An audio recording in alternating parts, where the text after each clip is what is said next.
नमस्कार दोस्तों, मैं श्रवण कुमार और यह लर्नर्स ट्यूटोरियल। शुरू करते हैं आज की प्रैक्टिस सीरीज, जो कि राजनीति विज्ञान की है, न्याय संबंधित, और आपको टीजीटी, पीजीटी और एलटी ग्रेड में हेल्प करेगी।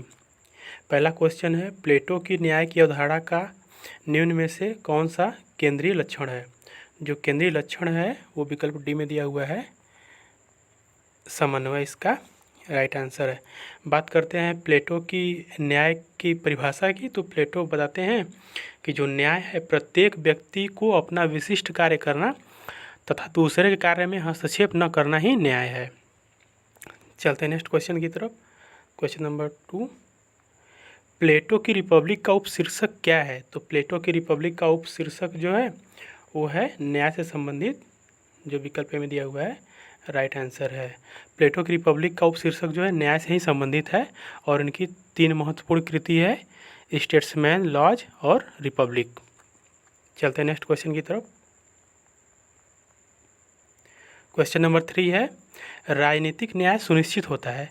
तो राजनीतिक न्याय सुनिश्चित जो होता है, राजनीतिक न्याय सुनिश्चित होता है संविधान के द्वारा, जो विकल्प में दिया हुआ है राइट आंसर है। किसी भी देश का जो होता है राजनीतिक न्याय संविधान के द्वारा ही सुरक्षित रहता है।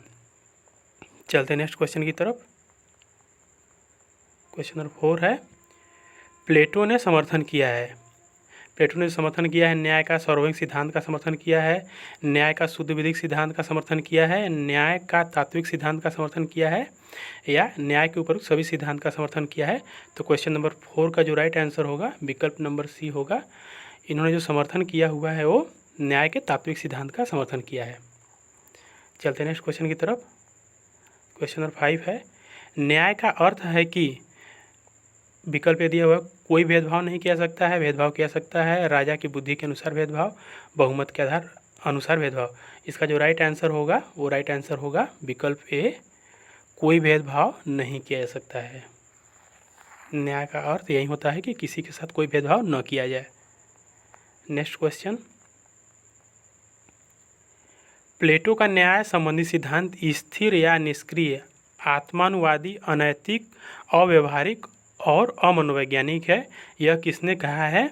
तो विकल्प पे दिया हुआ है जोड, बी सेबाइन, सी पॉपर, डी बार्कर। तो इसका राइट आंसर होगा विकल्प डी, बार्कर कहते हैं कि जो प्लेटो का न्याय संबंधी सिद्धांत है अस्थिर, निष्क्रिय, आत्मानुवादी, अनैतिक, अव्यवहारिक और अमनोवैज्ञानिक है, इसलिए इसका राइट आंसर विकल्प डी बार्कर होगा। चलते हैं नेक्स्ट क्वेश्चन की तरफ। क्वेश्चन नंबर 7, जिन राज्यों में न्याय नहीं होता वह डाकुओं के झुंड मात्र हैं, या यह कथन किसका है। तो यह कथन जो है, यह कथन सेंट अगस्टाइन का है, विकल्प सी इसका राइट आंसर है कि जिन राज्यों में न्याय नहीं वो डाकुओं के झुंड मात्र ही हैं, यह मानने वाले सेंट अगस्टाइन ही हैं। और हम बात करते हैं प्लेटो की, तो प्लेटो का जो न्याय की परिभाषा, वो परिभाषा इस प्रकार है कि प्रत्येक व्यक्ति को अपना कार्य करना तथा दूसरे कार्य में हस्तक्षेप न करना ही न्याय है। और प्लेटो की महत्वपूर्ण कृति है रिपब्लिक, स्टेट्समैन और लॉज। चलते हैं नेक्स्ट क्वेश्चन की तरफ।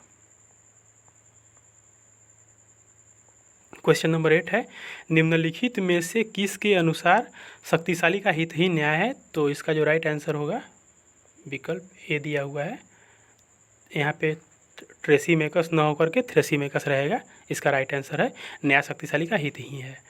और बात करते हैं सेंट अगस्टाइन की, तो ये मानते हैं कि जिन राज्यों में न्याय नहीं है वो डाकुओं के झुंड मात्र ही हैं। और बात करते हैं प्लेटो की, तो प्लेटो बोलते हैं कि अपना विशिष्ट कार्य करना तथा दूसरे कार्य में हस्तक्षेप न करना ही न्याय है। क्वेश्चन नंबर 9 है, यह किसने प्रतिपादित किया कि न्याय सामाजिक संस्थाओं का प्राथमिक गुण है। तो न्याय सामाजिक संस्थाओं का प्राथमिक गुण है, इसका जो राइट आंसर होगा वो राइट आंसर होगा विकल्प सी, जॉन राल्स। जॉन राल्स मानते हैं कि सामाजिक संस्थाओं का प्राथमिक गुण न्याय है। बात करते हैं थ्रेसी मेकर्स की, तो ये बोलते हैं कि शक्तिशाली का हित ही न्याय है। प्लेटो की बात करते हैं तो प्लेटो का कहना है कि प्रत्येक व्यक्ति को अपना विशिष्ट कार्य करना तो दूसरे कार्य में हस्तक्षेप न करना ही न्याय है।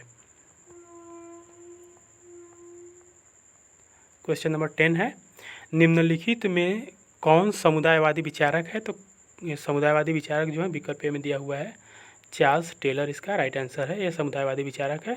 और समुदायवादी विचारकों की श्रेणी में 2-3 और विचारक आते हैं, उनमें सैंडलर हैं, मैकिन्टर हैं, वाल्जर हैं। बात करते हैं जॉन राल्स की, तो जॉन राल्स जो हैं वो मानते हैं कि न्याय के सिद्धांत को शुद्ध प्रक्रियात्मक न्याय की संज्ञा प्रदान करते हैं जॉन राल्स। बाकी प्लेटो की बात करते हैं तो प्लेटो के अनुसार न्याय जो है या परिभाषित करते हैं कि प्रत्येक व्यक्ति को अपना विशिष्ट कार्य करना तो दूसरे कार्य में हस्तक्षेप न करना ही न्याय है। क्वेश्चन नंबर 11 है, यह कथन किसका है कि यदि न्याय व्यवस्था न हो तो राज्य लुटेरों की टोली बन जाता है? तो इसका राइट आंसर होगा सेंट अगस्टाइन। क्वेश्चन की भाषा बदल करके क्वेश्चन बार बार पूछा गया है, इस पर इसका राइट आंसर डी होगा। बाकी प्लेटो न्याय की परिभाषा को बताते हैं कि प्रत्येक व्यक्ति द्वारा अपना विशिष्ट कार्य करना, दूसरे कार्य में हस्तक्षेप न करना ही न्याय है। बात करते हैं अरस्तू की, तो अरस्तू की जब हम बात करते हैं तो अरस्तू जाने जाते हैं डिस्ट्रीब्यूटिव जस्टिस के लिए, जिसे हम बोलेंगे विवरणात्मक सिद्धांत या वितरणात्मक सिद्धांत। जॉन लॉक को जानते हैं उदारवाद के पिता के रूप में, और इनकी महत्वपूर्ण कृति है two treatises on civil government. Question number 12 है, किसने न्याय को उचितता या फेयरनेस के रूप में परिभाषित किया है? तो उचितता या फेयरनेस के रूप में परिभाषित करने वाले जो हैं वो जो हैं विकल्प डी में दिया हुआ है जॉन राल्स उचितता या फेयरनेस के रूप में परिभाषित करते हैं न्याय को। चलते हैं नेक्स्ट क्वेश्चन की तरफ। क्वेश्चन नंबर 13 है, एक बेहतर न्यायिक समाज की प्रकृति तथा उद्देश्य न्याय सिद्धांत का मौलिक अंग है, यह कथन किसका है? तो यह कथन जो है, यह कथन जॉन राल्स का ही है, जो विकल्प ए है, ये राइट आंसर है।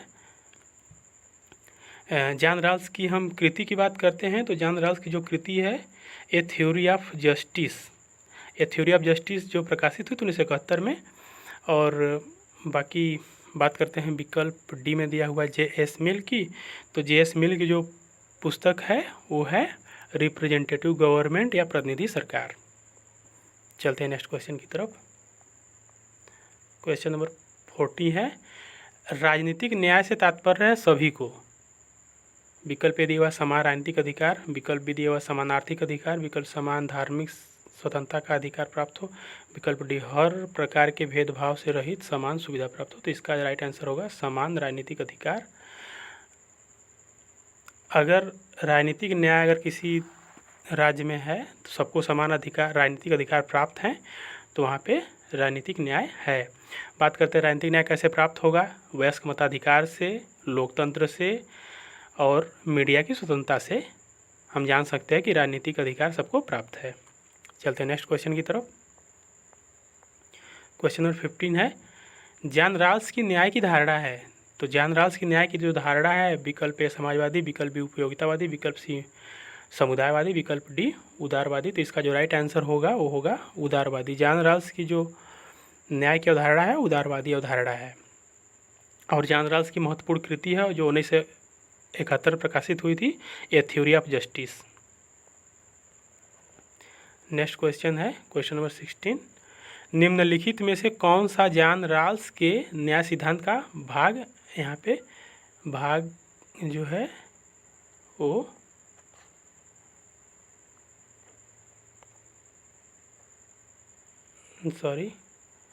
भाग यहाँ पे भाग नहीं है,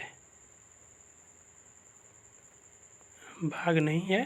तो हम बात करते हैं विकल्प ए दिया हुआ है समान न्याय का सिद्धांत, विकल्प बी समान स्वतंत्रता का सिद्धांत, विकल्प सी भेदमूलक सिद्धांत, विकल्प डी अवसर के उचित समानता का सिद्धांत। जो भाग नहीं है, जो विकल्प ए है, ये राइट आंसर है, ये नहीं है।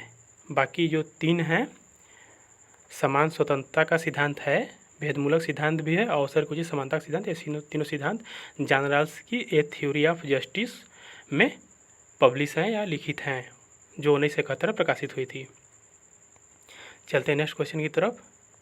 तो क्वेश्चन नंबर 17 है, जॉन राल्स के अनुसार न्याय के लक्षण हैं। तो न्याय के लक्षण जो हैं विकल्प ए में दिया हुआ है न्याय समाज का प्रथम सद्गुण है, विकल्प बी दिया हुआ प्रक्रियात्मक न्याय की प्रधानता, विकल्प सी सामाजिक न्याय से सरोकार। तो इसका आंसर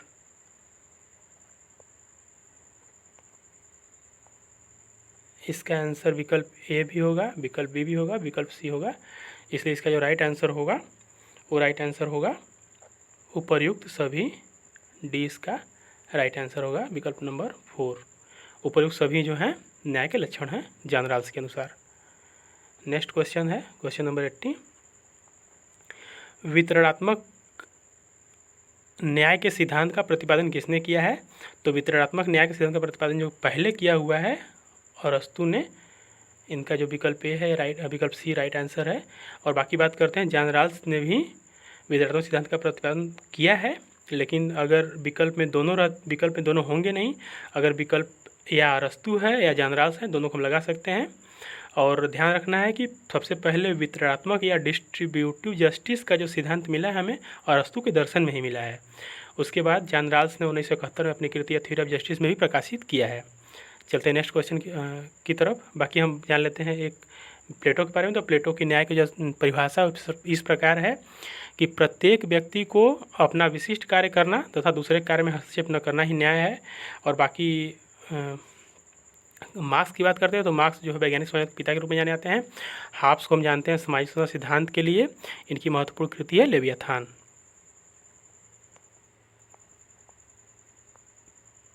क्वेश्चन नंबर 19 है, यदि न्याय को पृथक कर दिया जाए तो राज्य लुटेरे की संपत्ति के अतिरिक्त कुछ नहीं रह जाता। तो यह कथन कई बार पूछा गया है और इस सीरीज में भी 2-3 बार आया है। तो इसको बार बार दोहराने का तात्पर्य है कि आपको रट जाए और आप इसे किसी भाषा में किस तरीके से घुमा फिरा के पूछा जाए आप आसानी से कर पाएँ।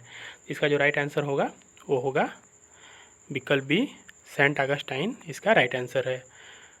बाकी हम बात करते हैं बेंथम की। तो बेंथम उपयोगितावादी विचारक है और इनका एक महत्वपूर्ण कथन है कि पुष्पिन उतना ही अच्छा है जितना कविता पढ़ना। मतलब कि पुष्पिन खेलना उतना ही अच्छा है जितना कि कविता पढ़ना। और उपयोगितावादी होने के कारण इन्होंने जो अवधारणा प्रतिपादित की है, एक व्यक्ति एक वोट की अवधारणा। चलते हैं नेक्स्ट क्वेश्चन की तरफ। तो नेक्स्ट क्वेश्चन है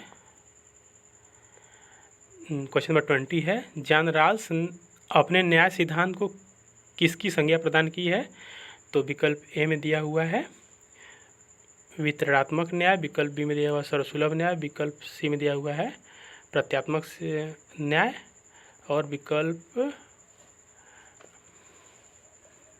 डी में दिया हुआ है शुद्ध प्रक्रियात्मक न्याय का सिद्धांत। तो इसका जो राइट आंसर होगा विकल्प डी में दिया हुआ है शुद्ध प्रक्रियात्मक न्याय का सिद्धांत। ये जो है इसका राइट आंसर है। और हम बाकी शुद्ध प्रक्रियात्मक न्याय सिद्धांत की बात करते हैं तो इन्होंने इसकी संज्ञा इसे प्रदान की है कि न्याय के सिद्धांत को हम शुद्ध प्रक्रियात्मक न्याय ही कहेंगे, यह मानना है जॉन रॉल्स का। और जॉन रॉल्स जो इसका वर्णन करते हैं 1971 में प्रकाशित अपनी कृति ए थ्योरी ऑफ जस्टिस। ठीक है दोस्तों, इस प्रकार से 20 क्वेश्चन की सीरीज कंप्लीट होती है। वीडियो पसंद आए तो लाइक शेयर करें और हमें बताएं वीडियो कैसा लगा। मिलते हैं नेक्स्ट वीडियो में, तब तक के लिए धन्यवाद।